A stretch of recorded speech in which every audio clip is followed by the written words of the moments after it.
Hey, what's going on, everybody? I'm King Sway. Happy Thanksgiving from my family to yours. Uh, Figured I'd do one today.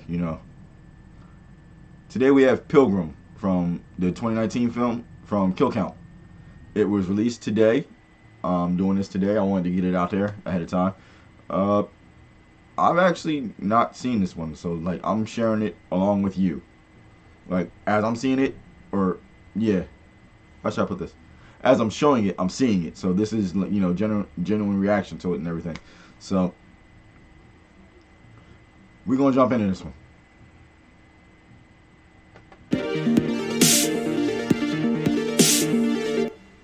Happy Thanksgiving and welcome to the Kill Count, where we tally up the victims in all our favorite horror movies. I'm James A. Janice, and today we're looking at Pilgrim, released in 2019. Though Pilgrim is feature-length, it's technically an episode Hey, I know that of television, cartoon. I used to watch that. horror anthology series Into the Dark. I haven't had the chance to see any other episodes, but apparently they're each inspired by a holiday, so at least I've got some options for future holiday kill counts. Halloween is the Pilgrim, easiest one. Second episode of Into the Dark second season is of course centered around Thanksgiving, following a family with plenty of internal problems, even before some suspicious historical reenactors arrive. Produced by Blumhouse's television division, Pilgrim was co-written and directed by Marcus Dunstan, who, along with Patrick Melton, wrote Saws 4 through 3D. With those kind of sickos responsible, it should come as no surprise that Pilgrim's got an in-your-face style and a whole bunch of blood to feast upon. In fact, family dinner gets so gross that I had to grab a sponsor for this episode. Manscaped offers so many awesome products that it can be hard to keep track of them sometimes. I love dairy. But worry no longer. They've got an all-in-one performance package that puts everything together in one convenient box for you, along with an informative Manscaped newspaper. We save balls! No way!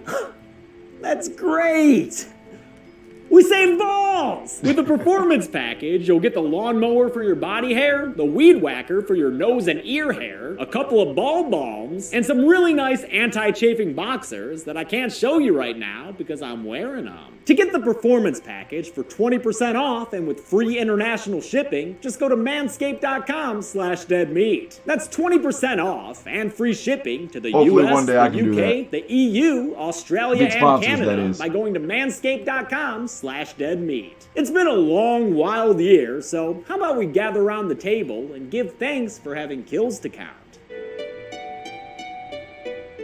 The movie begins with an argument and a mother leaving her husband and daughter. Rough way to spend a turkey day. Many Thanksgivings later, that daughter is a college student named Cody, played by Rain Edwards, who we've seen before in Hellfest. Her dad, Shane, is played by Kerr Smith, seen in both My Bloody Valentine 3D and as Carter in Final Destination. Shit, I forget, was Carter a dick? Carter, you dick! Yep. Right, he was. Shane has been remarried to Anna, and together they had Cody's younger half-brother Tate, though I thought it was pronounced Nikolaj. Things are not great between everyone. I mean, Tate's an adorable angel, but Shane is always glued to his tablet for work, and Cody has never really accepted Anna. Come on, Cody. If she's good enough for the Karate Kid, she's good enough for your dad. In an effort to create more quality family time, Anna is planning a harvest festival, complete with historical reenactors playing pilgrims. Cody's skeptical of the idea. Oh, great. Let's honor the whitewashed history of the Native American genocide. That's exactly how I went from a break. Thank you. Sure, this dinner table argument college students. But this is No, a I know about that about before college. So you've got to highlight the familial disputes. Besides, Pilgrim takes place in a very heightened reality, which you will come to see. Shane breaks up the tension by suggesting they break up the wishbone, explaining to Tate that whoever gets the bigger half has their wish come true. The kids get to bone snapping. I wish this whole thing would backfire in her stupid face. And Cody gets the lion's share. Cue an opening credits sequence with a whole bunch of stock footage and animation. It's definitely a lot, but I like how it's got an almost Rob Zombie discomforting effect. It also reinforces Cody's dialogue at the table, indicating a theme of exploring the American dream's darker side. I'm thankful for this house. It may need a coat of paint, it has a mortgage, but it's ours. Anna has an HOA meeting at Mortgages suck. which sounds like a fucking nightmare to me, as the camera distorts everyone with super wide lenses and the editing cuts like it's a goddamn race. Anna tells some of the other ladies about her tea date. Oh, hey, somebody else is black. These mamas mock it in the kitchen, which Cody overhears. His first wife? She didn't try so hard.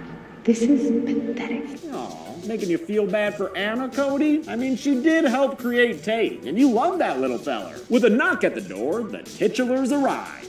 How do you do? Pilgrim's Ethan and Patience say they're tired from their long journey, so even though they're here early, Anna invites them inside. Their buckled shoes and dialogue confirm their total commitment to the bit. You're in costume. Of course. I would never wear just my wash frock to such an occasion. All these ladies gawking. Ain't you never been to a Ren fair before? Cody's not too impressed and denies Ethan a hand smooch, so it sucks for her to learn from Anna that this dude is gonna be staying with them for a few days. Like staying in a house? This person in the house, where else would he stay? A motel comes to mind. We don't know them. Yeah, I find the premise a little hard to believe, too. Hell yeah. But turns out, this movie was partly based on something that actually happened to co-writer Noah Feinberg, a fresh-out-of-college executive assistant at Blumhouse. When he was around 7 years old, his mom hired Pilgrim reenactors for their school, who ended up living with Feinberg's family for 2 days and never broke character throughout the stay. The strange experience inspired him to write a script, which was then revised by director Marcus Dunstan and his creative partner, Patrick Melton. Anna also reveals that while Ethan will be staying with them, she hired Lady Pilgrim Patience for her guy's name. Catherine, Tracy. a struggling single Tracy mother, Morgan. Cody's boyfriend Ben. Patience will be there Cop Out. to cook and clean and entertain. Hell no. I know many forms of relaxation. Yeah. Such as reciting my favorite Bible passages. Or lovingly darning my family's socks. Well, she can cook and clean at least. Cody doesn't take kindly to Ethan, flipping him off in split diopter shots and naysaying his Mayflower tales at dinner. She tries to tell her dad that Ethan seems weird, but he wants them to go along with it for Anna. And besides, Tate likes him. Tate likes eating glue. Well, that is a decent argument. I haven't eaten glue since I was little. Haha, you still are little. Cody gets the last word in, though, when she calls her dad out for working through supper. Come on, man. The dinner table's for dinner, not business! In a scene with some very superfluous editing, looks like someone discovered simple motion effect keyframes that day, Cody continues expressing dismay to Finn as Anna complains to a distracted Shane that she feels like an evil stepmother, even though she's trying to connect to Cody. If only Cody liked the way Tate does. E-Man and his bedtime stories are a big hit with Tate and all them dinosaurs. In the hallway outside Tate's room, Ethan thanks Cody for sharing her home with him, and it's here that we get some interesting shades to the dude. It's the closest he ever gets to breaking character. It's a difficult time of year for me. Are y'all racing? He says that he lost his family, and after enduring that tragedy, he's been on a mission to help other people show gratitude. I guess that makes him some sort of colonial jigsaw. At Catherine's home, where bills remain unpaid, she stresses out about everything going on in her life. I mean, sometimes life, just sucks. Why do you have all of this? The way her you hits have shelter and all the food you could eat. It is quite miraculous. I love these Pilgrims' point of view, even if it is lacking nuance. It makes for solid motivation. This whole scene, in fact, is an excellent acting showcase from Beth Curry as Catherine and Elise Levesque as Patience, who we saw in Ready or Not as Charity. She looks totally different there, but power makeup. What the fuck? Big fan of what I've seen of Ms. Levesque. I've seen the power of makeup on a female. That's all I'm saying. She'd be looking at it. Ethan begins making his presence felt around Cody's house. He builds a shed in their backyard, swaps out their electric lights with candles, and takes teeny tiny Tate to go berry picking like in ye olden times. Careful, Tate. Not the ones with the green stems. Those are the Jerusalem cherries. They're very poisonous. Well, thank you for those plot berries, Ethan. That's a plot point. The only reason it's brought up is because of the plot. Also confiscates Cody's cell phone and laptop. Pilgrims didn't have the privilege of looking at Infinity Cap pictures online. We ain't Pilgrims. Hell no. A wounded crow, which touches him deeply in his Pilgrim heart. What a kind boy you are. He offers a piece of saltwater taffy to Tate, and when the boy asks for another, Ethan gently scolds him to be more grateful for what he already has. He spits out an Aesop jam about a greedy crow who didn't appreciate what he had and wound up with nothing. Tate takes to the lesson quickly, which causes Ethan to thank the heavens. See that? I just want something to drink. I ain't leaving y'all. I didn't have to take everything away from this one to teach him. Yeah, see, this is a great point of view for a villain. Ethan Yeah, doesn't and even the kid's want looking to like, hurt the people hell? to make them more appreciative. He does it because he Ted thinks Fook? God wants him to. And that Holy Spirit gives him all the strength he needs, including the strength to put wounded birds out of their misery. Finn gets home to a quiet house, save for some thumping he hears coming from upstairs. Oh, sweet exposed wood beams, dude. The noise is coming from Patience, who's churning up a storm. Quite a good workout, churning butter. Or, blood. Butter? Raise the bar on Monday, churning lots of butter, something. Soon I'll raise another. I don't remember all the Amish Paradise. Bit on her face. Patience turns her attention to Finn, chasing after him all scary, and though he tries to run away, he's stopped by someone in a buckle hat. Couldn't have been Ethan, though. He was in his god shed at Cody's house, teaching Tate all about the Bible. Cody this is where like that kind of movie, like, okay, if it's in the script, that's one thing, but if I saw that shit... When she goes to talk to her dad, she finds that Ethan she's catching it. That's a bunch of she's catching it. Fish. You gotta die. I see blood. We're talking to Shane about remodeling his garage. All that blood, it had to come from somewhere. Anna comes to Cody. You have no explanation. And tells her that Catherine and Finn have disappeared, likely due to Catherine having had some kind of substance-addled episode. In any case, that means Patience is moving in, which is the kind of news that'll knock your camera sideways. Cody thinks this is all suspicious and weird, but Anna doesn't listen. And why should she? What's weird about strange ladies praying at your dinner table? Anna helps the Pilgrim ladies prepare Thanksgiving dinner, and they indicate that Catherine disappeared because she wasn't grateful for what she had. She should be seen as a warning. Yeah, you know what else should be seen as a warning? When your house is starting to look like mother everywhere. These pilgrims are invading Anna's home like it were a country of indigenous peoples. Shit, and now there's a big old scary guy in the backyard?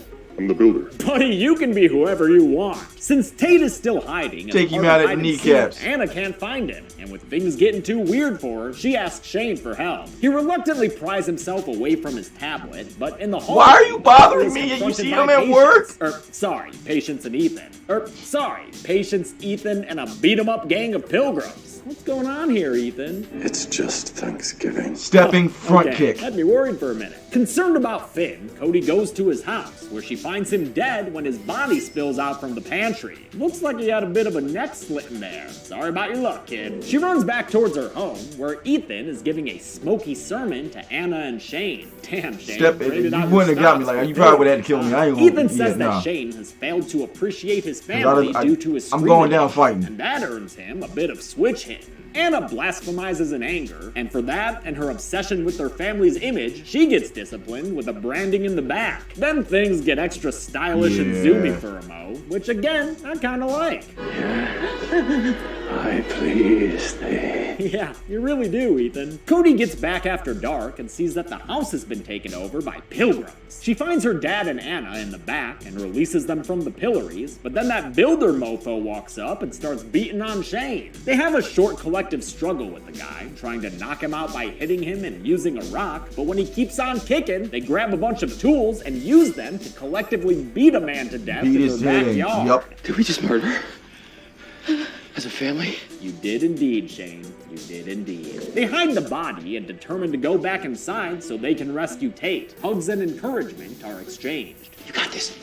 You should have got this. Unfortunately, Cody is quickly surrounded out front, while Shane reaches a second-story window, only to get a knife through his hand, courtesy of Ethan. I hate when you do that. Pushes him off the roof. What are you looking at? Lands with a thud, and Elise Levesque continues to kick ass as Patience approaches Shane with an axe. She swings it down towards him, and he's killed off-screen. Now it's time for Ethan to punish Cody. And thus, unto the cucking stool, this My man said gracious skull did go. Wait, did he say cucking stool? Yes, he did. That's what I said. That's what this dunking chair is called. And production actually built a fully operational one for this scene, which was shot in a single night on the summer solstice. That meant they had to film it during the shortest night of the year, which is not a lot of time to be dunking Rain Edwards like she's on trial for witchery. Cody tries to gurgle out that she's grateful, but Ethan doesn't let her off this snorri cam torture device until she's held underwater long enough to nearly drown. Coming this close to death is the only way to make her truly understand.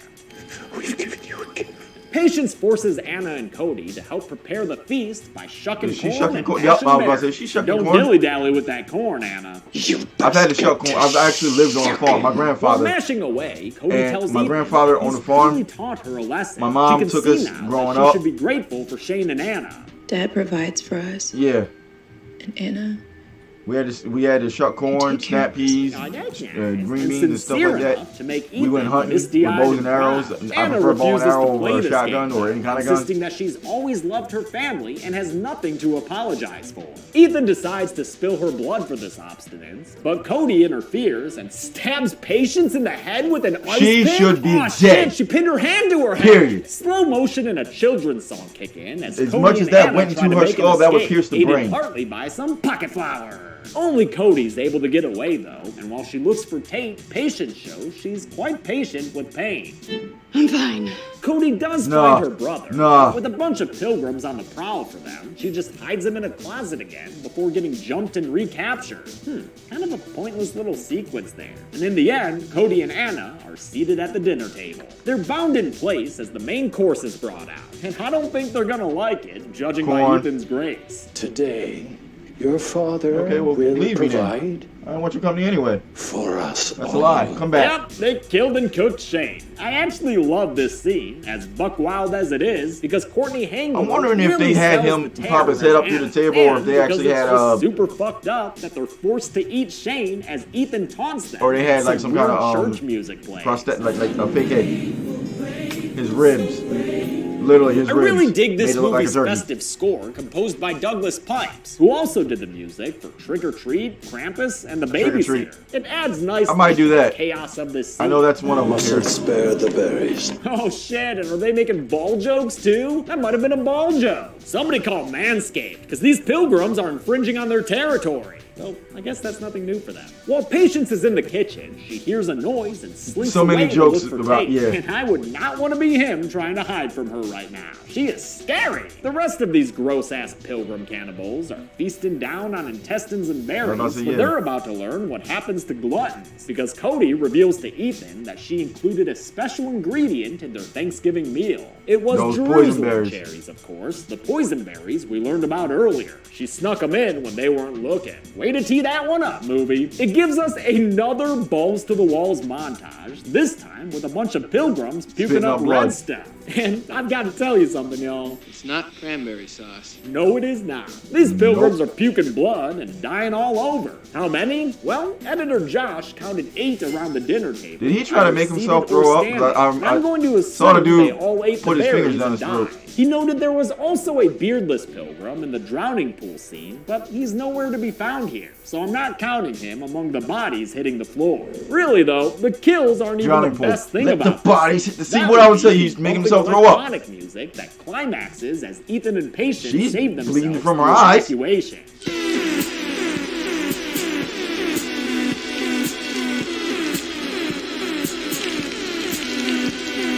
Yeah, I think I love Pilgrim. Anyway, I was going to say drowning pool. Let the bodies hit the floor. Tate gets out of his hiding spot to help his captured family. He fights back the developing trauma as he frees Cody from her chair, but can't avoid seeing his dad's head on the table, which causes him to throw up. A weakened Ethan is trying to get out of the house. I used to think that stuff was fake. Knife, he turns into a regular Texas Chainsaw Final Girl to get to freedom. Meanwhile, her actions were so disgusting to me.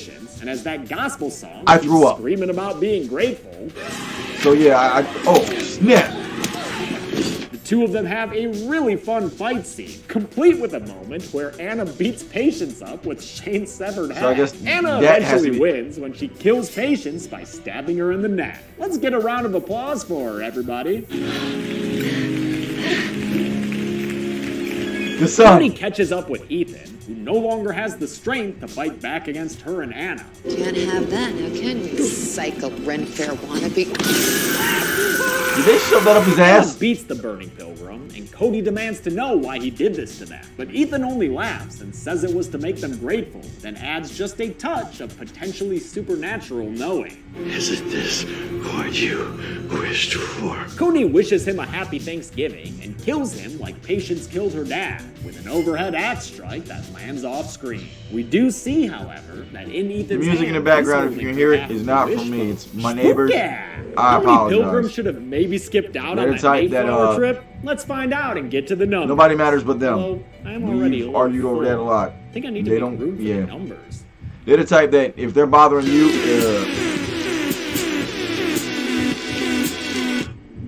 if they're bothering you and you say something about it, 14 people died in Pilgrim. You're the bad guy. The victims consisting of 10 men and only 4 women.